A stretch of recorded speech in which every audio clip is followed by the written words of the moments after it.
شروع اللہ کا نام لے کر جو بڑا مہربان نہایت رحم والا ہے۔ ہم نے نوح کو ان کی قوم کی طرف بھیجا کہ پیشتر اس کے کہ ان پر درد دینے والا عذاب واقع ہو اپنی قوم کو خبردار کر دو۔ انہوں نے کہا کہ بھائیو، میں تم کو کھلے طور پر خبردار کرتا ہوں کہ اللہ کی عبادت کرو اور اس سے ڈرو اور میرا کہا مانو، وہ تمہارے گناہ بخش دے گا اور موت کے وقت مقرر تک تم کو مہلت عطا کرے گا۔ جب اللہ کا مقرر کیا ہوا وقت آ جاتا ہے تو تاخیر نہیں کی جاتی، کاش تم جانتے ہوتے۔ جب لوگوں نے نہ مانا تو نوح نے اللہ سے عرض کی کہ پروردگار، میں اپنی قوم کو رات دن بلاتا رہا لیکن میرے بلانے سے وہ اور زیادہ گریز کرتے رہے۔ جب میں نے ان کو بلایا کہ توبہ کریں اور تو ان کو معاف فرمائے تو انہوں نے اپنے کانوں میں انگلیاں دے لی اور اپنے اوپر کپڑے اوڑھ لیے اور اڑ گئے اور خوب تکبر کرنے لگے۔ پھر میں ان کو بلند آواز سے بھی بلاتا رہا، پھر علانیہ بھی اور رازداری سے بھی سمجھاتا رہا۔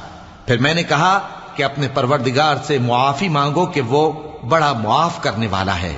وہ تم پر آسمان سے موسلا دھار میں برسائے گا اور تمہارے مال اور بیٹوں میں اضافہ کرے گا اور تمہیں باغ عطا کرے گا اور ان میں تمہارے لیے نہریں بہا دے گا۔ تم کو کیا ہوا ہے کہ تم اللہ کی عظمت کا اعتقاد نہیں رکھتے، حالانکہ اس نے تم کو طرح طرح کی حالتوں میں پیدا کیا ہے؟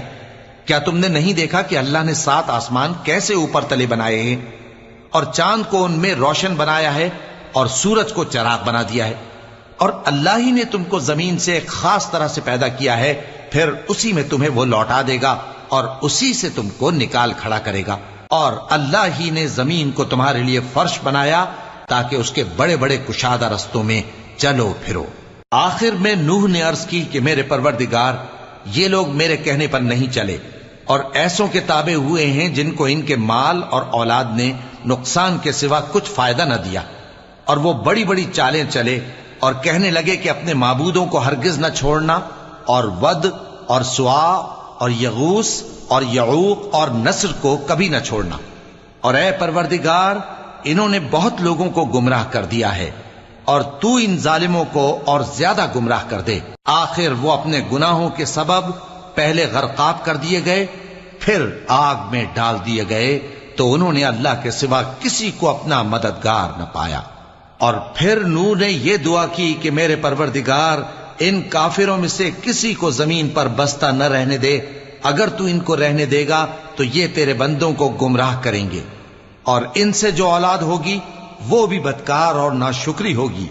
اے میرے پروردگار، مجھ کو اور میرے ماں باپ کو اور جو ایمان لا کر میرے گھر میں آئے اس کو اور تمام ایمان والے مردوں اور ایمان والی عورتوں کو معاف فرما، اور ظالم لوگوں کے لیے اور زیادہ تباہی بڑھا۔